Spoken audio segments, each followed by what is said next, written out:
Hello, this is Lady Boulay, and I hope you're having a beautiful day. Thank you for your support. Thank you for all you do to support this channel, your comments, your thumbs up, just viewing the channel. Thank you for making this channel successful. And yes, we are commanded to love one another, whether we want to or not, or whether we agree with each other or not. And I want to shout out Harvell, Lemon Delight, A Country Boy, Will Watts, Miss Jersey, Doris Lewis, Ellie the Numbers, and Susan Lily Yaw. Thank you so much for supporting my channel. And if I mispronounced your name, please forgive me. And today we're talking about the wake-up call that nobody expected. We had forgotten all about this man. And that is the way it works. You go on and forget it, and then all of a sudden you pop back up again, and people are saying, oh, okay, so he finally got his comeuppance. When people be saying that karma's not real, yeah, it's real. Because look at homie right here. It's not going to bring back Trayvon, but look, he homeless, unemployed, mental problems. Dunzo for the gusto. This is George Zimmerman. Yes, George Zimmerman, who killed Trayvon Martin back in 2012 and walked free.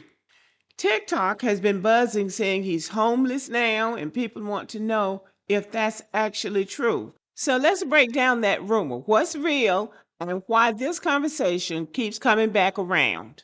Well, we know why it keeps coming back around.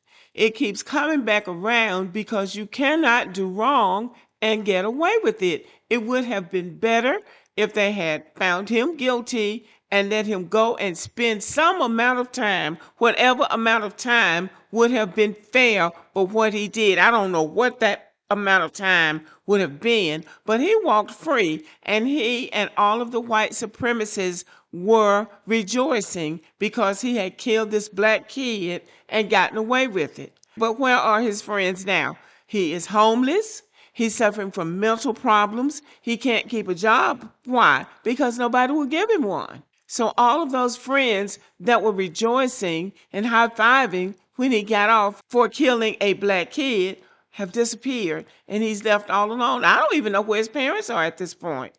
Maybe they're dead by now, because it was 14 years ago that he killed Trayvon, and that killing woke up a lot of us because it made us face the facts. And since then, Black Americans have become more proactive. We cannot sweep this stuff under the rug anymore. So this is the plight that has befallen him. So let's talk about it for a minute. TikTok is pushing claims that George Zimmerman is homeless, broke, and basically drifting around with no stability.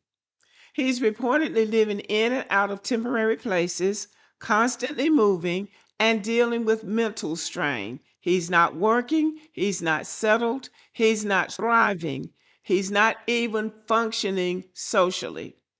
Zimmerman has spent over a decade dealing with the consequences of being publicly known for killing a black child. And even though the legal system protected him, and that's important, society didn't.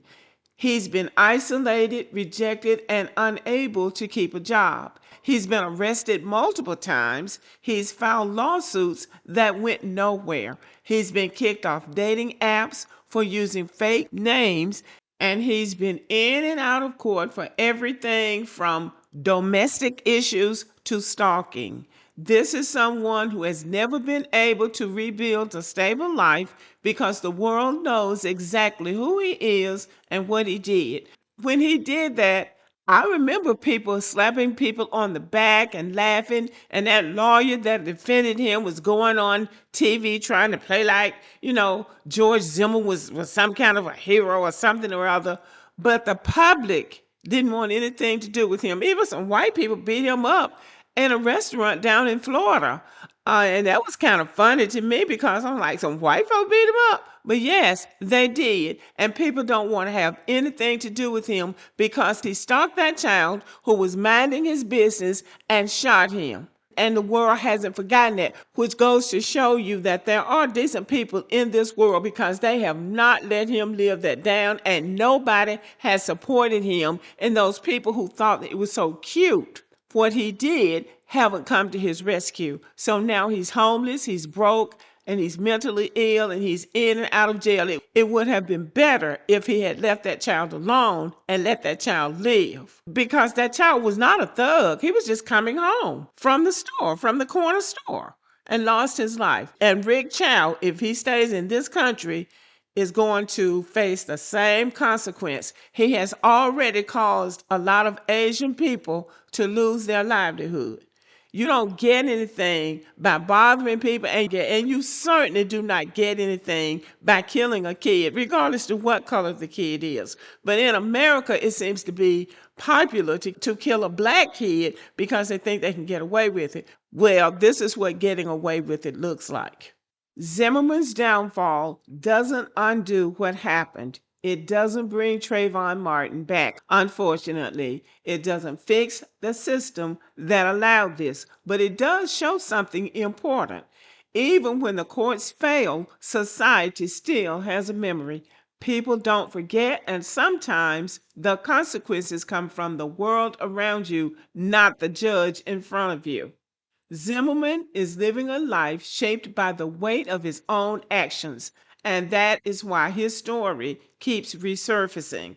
And I'll tell you another thing: you cannot do wrong and get by with it. You might get by, but you can't get away. He got by with it. They let him off. But you see, he hasn't got away. Trayvon Martin is in a peaceful situation, and George Zimmerman is still left on this earth dealing with the consequences of what he decided to do, thinking that he was going to get away with it. Yes, he got away with it. But did he? Did he really get away with it? In my small hometown in Alabama, my mother grew up with a man who killed somebody. And he went to prison for a long, long time. And then he came back to our community, and he told one of my brothers that killing somebody, that dead person stays with you all the time. He was a broken person. And we didn't even know the person that he killed, but he never stopped talking about it. And that was just one person. But I'm sure that's the way it is with anybody. You can't do wrong and get by with it. You can get by, as my old preacher used to say, you can get by, but you can't get away. So George Zimmerman, Rick Chow, and all these other people who think killing somebody is the answer is not the answer, because you have to live with the consequences of killing somebody. And even though the court might let you off, the people just might not. Okay, y'all, let me know what you think about this video, and have a good day.